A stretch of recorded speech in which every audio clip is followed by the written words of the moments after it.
A 부부와 B 부부 중에서 남편만 서로 짜고 B 부부의 아내가 술에 취해서 잠든 사이에 이제 나머지 두 분은 관계를 하러 가고 아내분은 자고 일어났더니 내 친구의 남편이 나를 혹시 다른 사람의 연인과 자보고 싶다는 생각 해본 적 있으신가요? 이런 생각을 하는 분들도 꽤 많고요. 이걸 직접 행동으로 옮기시는 분들도 생각보다 많습니다. 이런 거를 이제 스와핑이라고 하죠.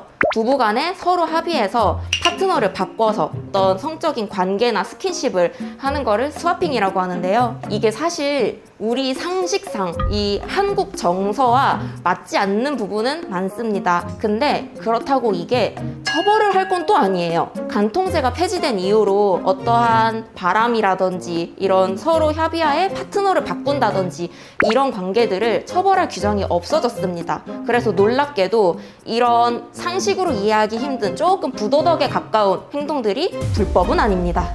바람을 펴서 내가 저놈들을 하더라도 그거를 뭐 상간소송이라든지 민사소송으로 다툴지언정 그걸 형사고소하고 형사처벌에 이르게 하는 거는 없거든요. 스와핑도 마찬가지입니다. 우리 상식으로는 이해하기 조금 어려워도 그들만의 부부관계고요. 그들만의 어떤 새로운 자극이라고 생각해 볼 수 있겠습니다. 근데 결국 중요한 건 서로 협의가 되었고 동의가 있었다는 부분이에요. 그럼 만약에 동의가 되지 않았다면 자, 최소 인원이 4명입니다. A 부부와 B 부부예요. 근데 이 중에 단 한 명이라도 동의를 하지 않으면 상당히 끔찍한 일이 벌어지게 됩니다.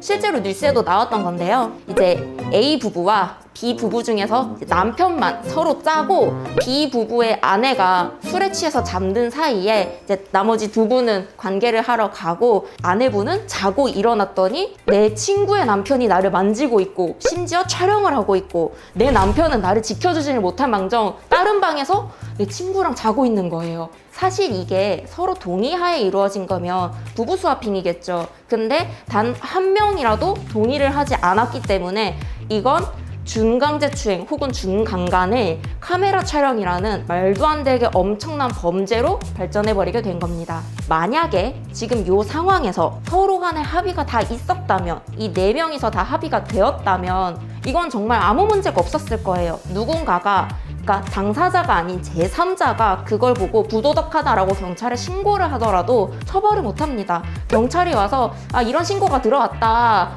저희 다 부부끼리 이러기로 해서요.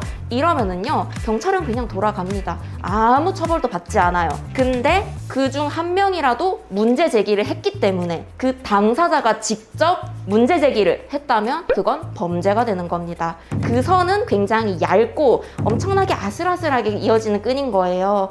그러니 항상 이런 행동을 하실 때 주의하셔야겠습니다. 그리고 만약에 스와핑을 하자고 얘기를 해서 상대방의 동의를 받았어요. 예를 들어서 남편들이 이제 얘기해가지고 우리 스와핑 한번 해보는 거 어때? 해서 와이프가 그래 알았어 했어. 그래서 스와핑을 했어요. 근데 나중에 아내들이 생각해보니까 이거 강간으로 고소를 하든 이혼 소송을 하든 돈 좀 뜯어낼 수 있을 것 같은 거야. 그래서 고소를 했어. 남편분들 방금 어떻게 할까요? 서로 동의를 했으니까 그 관계가 이루어진 거잖아요. 근데 그게 카톡이든 뭐 어떤 서류든 녹음이든 명시적으로 남아있는 게 없다면 방어하기가 참 힘들 겁니다. 성범죄의 특징이죠. 명시적인 증거가 남기가 어렵기 때문에 더 방어하기가 어렵다는 거. 만약에 그 동의를 녹음이든 카톡이든 뭐든 남겨놨다면 충분히 방어가 가능했을 거예요. 그게 아니라면 실형의 위험이 있겠죠. 그 정도로 양날의 검인 게 스와핑입니다. 그리고 이 스와핑은요 꼭 4명으로 한정되는 것도 아닙니다. 본인들이 동의만 한다면 쭉쭉쭉쭉쭉 늘어날 수 있어요. 심지어 이런 모임이 또 따로 있는데 어떤 장소를 제공하는 클럽이라던가 이런 곳도 있고요. 아니면 자기들끼리 이제 SNS나 이런 데서 모여가지고 모임을 따로 갖기도 하는데 어느 이제 기사를 봤는데 클럽에 남녀 26명이 모여서 이제 스와핑 모임을 했다고 하는 기사를 봤는데요. 놀랍게도 요거 아무도 처벌받지 않았습니다. 왜? 앞에서 말씀드렸듯이 처벌 규정이 없기 때문에. 그러니까 아무리 인원이 늘어나고 이 사람들이 아무리 얽히고 설켜도 문제가 없는 겁니다. 물론 이 중에 누군가 한 명이 문제를 삼는다면 이건 엄청난 규모의 특수강간이 될 거예요. 근데 이걸 아무도 문제 삼지 않고 모두가 잘 즐겼다면 그건 이게 단어가 어울리는지 모르겠지만 갱뱅이겠죠. 근데 사실 이 남의 연인을 내가 성적으로 어떻게 이렇게 가져오는 거잖아요. 아무리 동의를 했다고 한들 동의를 했으니까 그러면 동의한 NTR인가?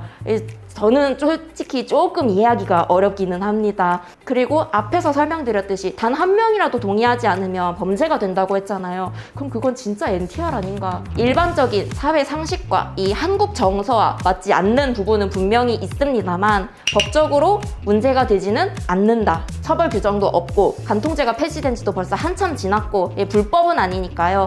그들만의 어떤 색다른 성생활이나 이제 취향, 그러니까 당사자들 간의 어떠한 관계가 되는 거죠. 큰 문제는 없습니다. 근데 저는 솔직히 이거를 권유하거나 하지는 못할 것 같습니다. 여러분은 어떻게 생각하세요? 댓글로 자유롭게 남겨주시면 감사하겠습니다.